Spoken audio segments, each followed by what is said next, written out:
Halo semuanya, balik lagi di channel Kasur Hitam.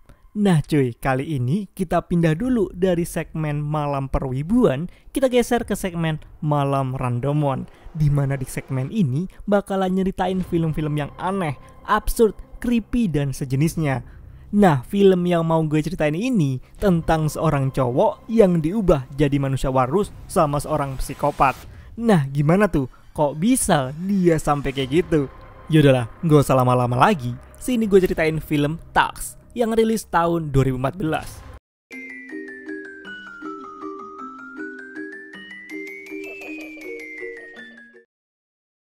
Film diawalin sama dua pria yang namanya Wallace sama Teddy yang lagi podcast di acara mereka yang dikasih nama Nazi Party. Kontennya tuh suka ngomentarin hal-hal viral tapi dengan cara bercandaan nyindir gitu. Nah, kali ini mereka nemuin video orang yang gak sengaja motong kakinya sendiri ala ninja gagal gitu.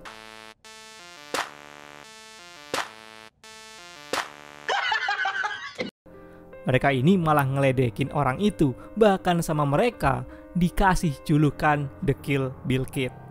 Kata si Wallace, dia minggu depan mau nemuin orang itu di negara sebelah di Kanada, biar podcastnya makin rame. Besoknya Wallace yang lagi bermesraan sama pacarnya yang namanya Ellie ini, dia minta izin lah mau ke Kanada nemuin si The Kill Bill Kid itu. Ellie awalnya ngelarang lah, dia minta buat ngehentiin podcast yang ngejadiin orang bahan bercandaan gitu. Kasian katanya, kalau cuma mau mengeksploitasi orang kena musibah cuma demi terkenal. Tapi si Wallace ini tetap kekeh karena ini nih kesempatan dia biar podcastnya makin populer. Jugaan si Kill Bill Kid lah yang duluan minta masuk ke podcastnya Wallace.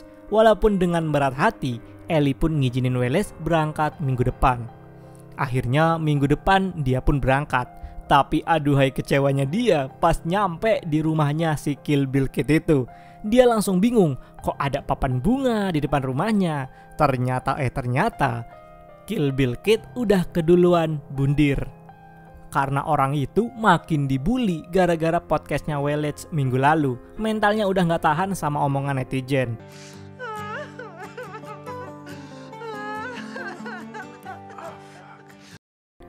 Nah parahnya cuy, si Wallace ini gak ada rasa bela sungkawa atau sedih gitu. Ini orang malah ngeluh dan nyalahin Bill Kid, katanya kalau mau bundir mah harusnya nunggu dia wawancari dulu.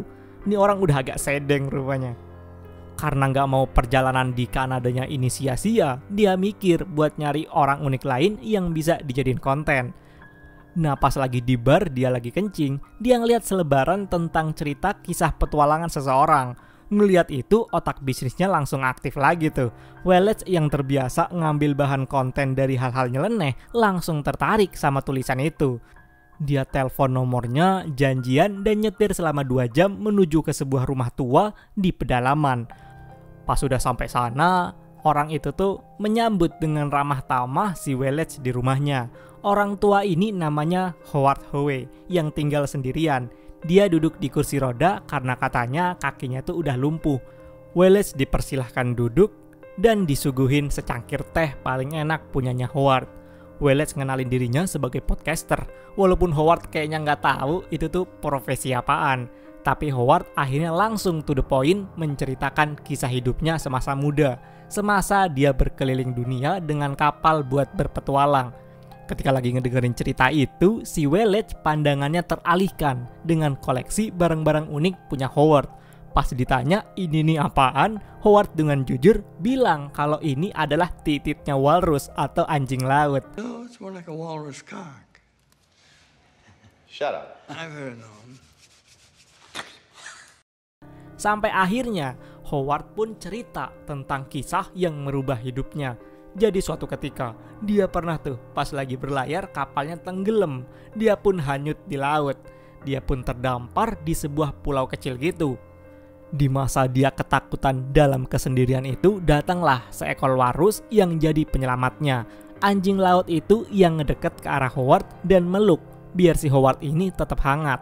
Dari situlah Howard ini berteman dan bersahabat sama si walrus itu yang Howard kasih nama sebagai Mr. Tux.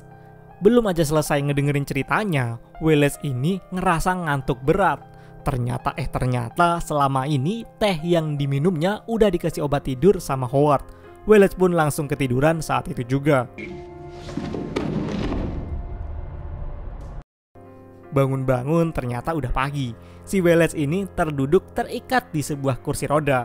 Howard ngasih tahu kalau semalam Wallace ini tiba-tiba pingsan gara-gara digigit sama laba-laba beracun. Nah, si Wallace ini ngerasain ada yang aneh nih sama tubuhnya. Dia kayak nggak bisa ngerasain kakinya. Dan beneran aja, pas dibuka, ternyata kakinya udah diamputasi sebelah gini. Oh my God. Dia shock banget ngeliat itu. Si Howard bilang kalau kaki Wallace terpaksa diamputasi sama dokter biar racun laba-labanya nggak nyebar ke tubuhnya Wallace. Si Wallace nggak terima. Dia bilang pengen ketemu sama dokter yang udah motong kakinya. Tapi Howard cuma bilang kalau dokternya udah pergi. Dari situlah si Wallace ini ngerasa ada yang nggak beres nih sama Howard. Malamnya pas di meja makan, Wallace malah makin menjadi-jadi. Dia sekarang nggak bisa gerakin tangannya. Howard cuma bilang itu mah mungkin pengaruh obat biar sakit di kakinya hilang. Ngedenger itu, Wallace makin trust issue. Dia mulai nggak percaya sama semua omongan Howard. Dia mulai teriak-teriak minta dilepasin dari tempat ini. Tapi seketika, dia terdiam karena ngelihat Howard ternyata bisa berdiri normal dan jalan ke arahnya. Dia kaget ternyata selama ini Howard pura-pura kakinya lumpuh. Howard langsung ngasih tamparan peringatan ke arah Wallace. Seolah-olah ngasih tahu kalau nggak ada yang bisa nyelamatin Wallace di daerah terpencil yang jauh dari kehidupan ini. Dan tiba-tiba Howard bilang mau ngebuatin baju walrus buat si Wallace. Howard pun bilang pokoknya nanti Wallace harus bertingkah dan bertutur kata layaknya anjing laut.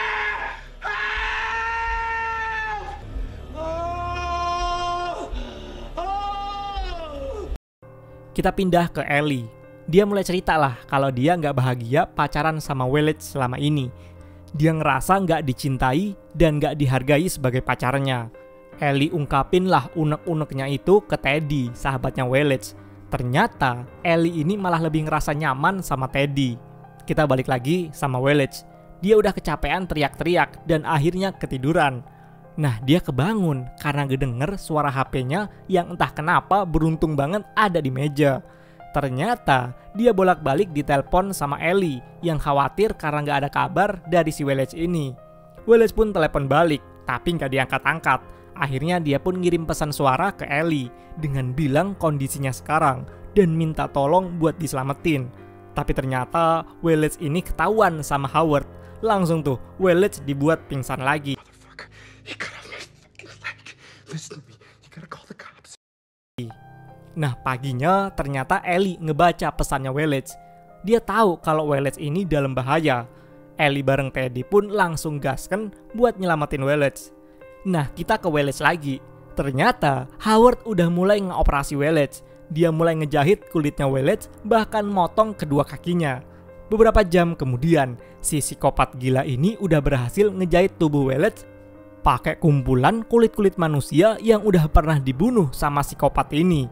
Dia tuh mau nyiptain sebuah mahakarya. Wallace ini dijadiin walrus.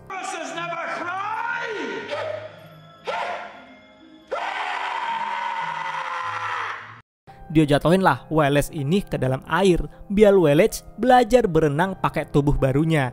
Ya tentu aja, malah makin panik dia digituin. Pas di dasar kolam, Wallace ini ngeliat ada mayat manusia walrus lain. Ternyata Wallace bukan korban pertama Howard yang diubah jadi walrus.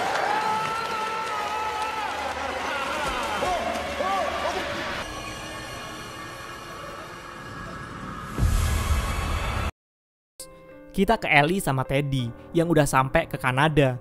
Mereka mulai nyariin, nanyain sebuah tempat-tempat yang sekiranya didatengin sama Wallace buat nyari info sebenarnya Wallace tuh sekarang ada di mana. Mereka lapor polisi malah nggak guna. Polisi nganggep pesan suara Wallace cuma guyonan doang. Karena pertama, Mereka kira orang Amerika ini kan terkenal suka ngeprank, plus ditambah si Wallace ini sama Teddy punya podcast yang genrenya komedi gitu, yang makin ngebuat polisi nggak percaya sama kasus penculikan Wallace ini. Tapi akhirnya mereka ketemulah sama seseorang yang namanya Guy Lapointe, yang ternyata nih orang udah 10 tahun ngeburu keberadaan Howard Howe, yang dia julukin binatang, iblis, bahkan psikopat gila. Guy bilang kalau korbannya Howard udah sampai 2 bulan lebih. Setiap mayat korbannya Howard tuh pasti ditemuin dalam kondisi udah dikulitin dengan kaki yang udah diamputasi. Dan di mulutnya ditemuin kayak gading atau taring gitu. We find the pieces of the skinned body and the legs are always amputated at the knees. Kita pindah ke Howard yang lagi curhat tentang hidupnya ke Wallace ini. Dia ngejelasin alasan dia ngelakuin semua ini. Jadi pas dia terdampar di pulau itu, kan dia diselamatin sama walrus si Mr. Tux. Nah di situ Howard sama Mr. Tux kan udah kayak sahabat banget nih. Tapi karena berhari-hari Howard terdampar, dia nggak makan, dia pun terpaksa ngebunuh dan makan daging Mr. Tux itu. Sampai akhirnya Howard ini diselamatin sama kapal yang lewat. Dari situlah dia ngerasa bersalah banget sama Mr. Tux. Ini orang jadi psikopat buat ngegantiin Mr. Tux dengan cara nyulik orang buat dijadiin penggantinya Mr. Tux. Kadang ada yang berhasil diubah kayak Wallace ini, kadang juga udah ada yang keburu mati pas lagi dioperasi. Wallace yang ngedengerin itu cuma bisa teriak-teriak layaknya walrus, karena lidahnya kan udah kepotong, dia udah gak bisa ngomong lagi. Sebelum pergi dari ruangan ini, Howard ngasih Wallace ikan buat dimakan. Karena terpaksa dan udah lapar banget, Wallace pun terpaksa makan ikan itu persis kayak walrus makan. Bon appétit, Monsieur Tux.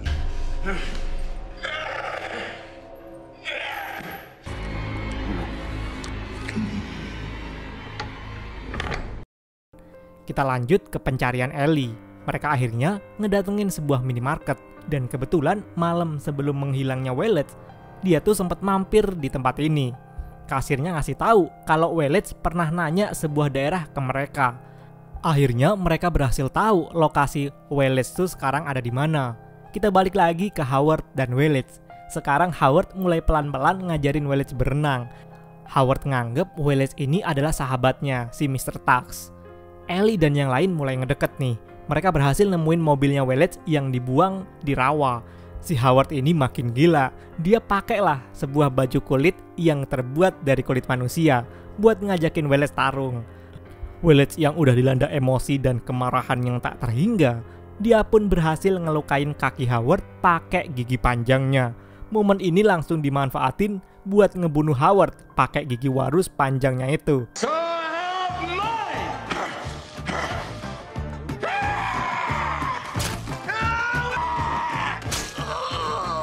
Teriakannya Wallace ini ternyata kedengeran sama Ellie dan yang lain. Mereka buru-buru masuk ke rumahnya Howard. Alangkah terkejutnya ketika mereka nemuin Howard yang udah mati dibunuh sama Wallace yang udah nggak mereka kenalin sebagai manusia lagi.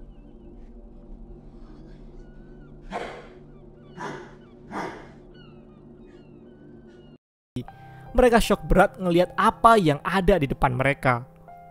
Setahun kemudian, terlihat tuh Ellie sama Teddy pergi ke sebuah kebun binatang terbengkalai. Di sana, mereka ternyata mau ngunjungin temen sahabat mereka, yaitu si Wallace, yang udah hidup layaknya walrus beneran. Nggak lupa Ellie ngebawain hadiah buat Wallace, sebuah ikan segar buat Wallace makan.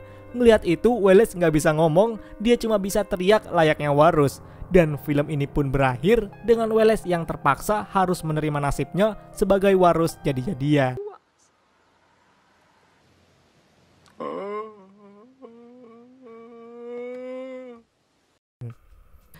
Ya, tahulah hidup itu kadang aneh. Hari apes itu nggak ada di kalender. Sekarang kita bisa aja ketawa-tawa ngeledekin orang. Besoknya malah kita yang jadi bahan ketawaan. Wallace awalnya cuma mau bikin konten lucu-lucuan buat podcastnya. Tapi dia terlalu asik sampai nginjek harga diri orang. Dia malah ketemu sama psikopat gila yang nggak hanya ngubah tubuh Wallace, tapi maksa dia melepas sisi manusia sepenuhnya. Dan itu tuh jauh lebih menakutkan dari luka fisik. Jadi pelajaran penting dari film ini, hati-hati sama mulut dan sikap kita. Jangan mentang-mentang lagi di atas bisa seenaknya ngerendahin orang lain. Karena roda hidup itu muter, dan kadang muternya tuh cepet banget. Oke, segitu dulu cerita malam randomon kali ini. Semoga bisa nemenin malam kalian. Dan sampai jumpa di kisah absurd selanjutnya. Bye-bye.